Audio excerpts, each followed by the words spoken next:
Thank you everyone for coming. It is so nice to see you all join us tonight. We are so excited.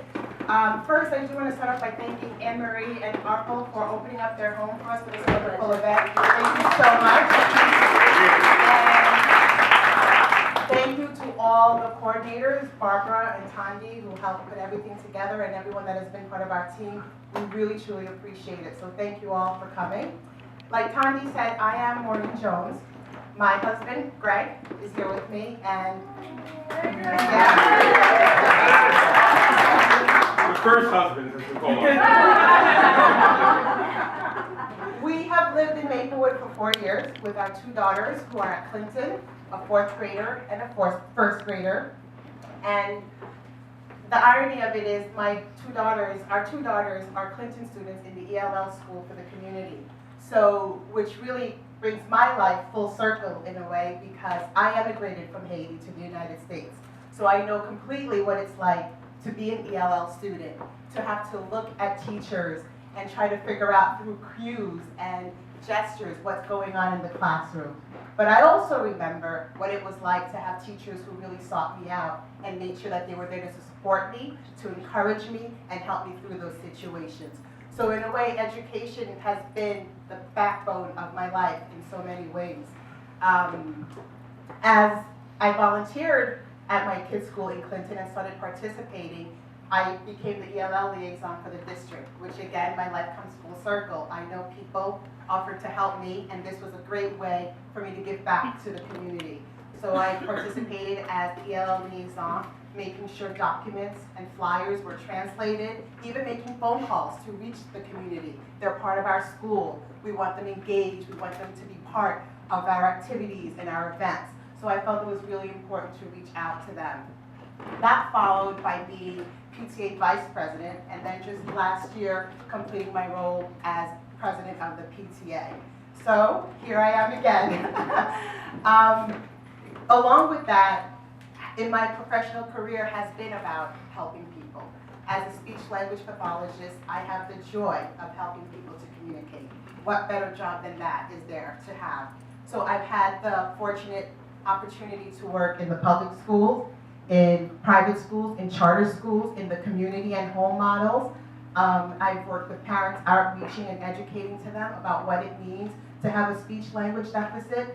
So education has really been my passion in different ways, and it really all stems back to my experiences as my first experience working in a special needs camp, which really drew me to realizing that regardless of what the child might have, regardless of the disability, regardless of strengths or weaknesses, we can really reach kids in different ways.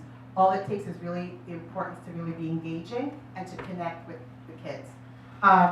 And this ties in, everyone asks why you're running. I might be crazy, but everyone asks why you're running. And it really boils down to a couple of things that have really resonated with me. Our district is at a point where we get to hire a new superintendent.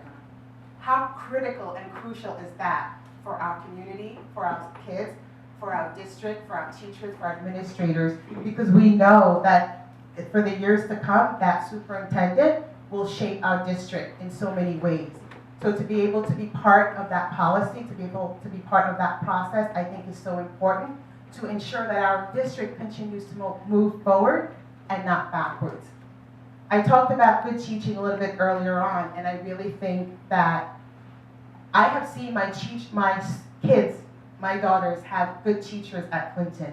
And I think that's something that's so important that should be happening, not just at Clinton or not just at a particular grade, but through all the grades at all the schools across the board in our district. We want to have kids engaged. We want to have kids learning. We want to have kids motivated. And we all know the difference one teacher can make in that classroom. We all know that. We also know the difference that one teacher can make and break that year for a child as well. So I think that's really important that as new approaches and initiatives are being placed on our teachers, that it's not a matter of blaming, it's not a matter of attacking, but it's a matter of providing our teachers with resources that they need to help support them throughout their classroom learning and their implementing of programs. That's so key and so important.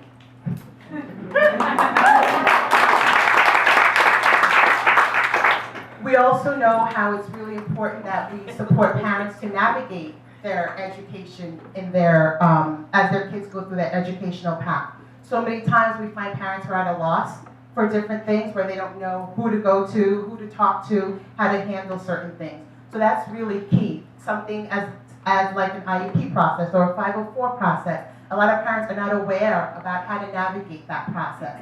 So those things are really important and really key to ensure that we reach out to our community, we reach out to the families so that they're aware of that.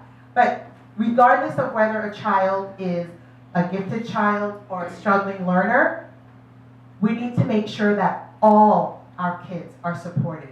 We need to really forget about that notion, dispel that notion that if we support one kid, it takes away for another kid. Because what really happens, when we support that group or that child, it only helps our district in the long run.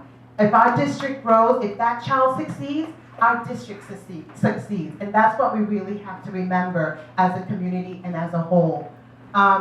Again, I really want to thank you all for coming tonight. This is something that I'm really passionate about, and I really believe that our district can get it right. Is it going to be easy? No. Will it change overnight? Absolutely not. But I think if we all engage in dialogue, we really talk to one another, and we bring issues to the table where we can really hear the voice of the people and the voice of the community, we can really start to see some change happen. And that's what really has to continue. I really want everyone to know that dialogue can happen.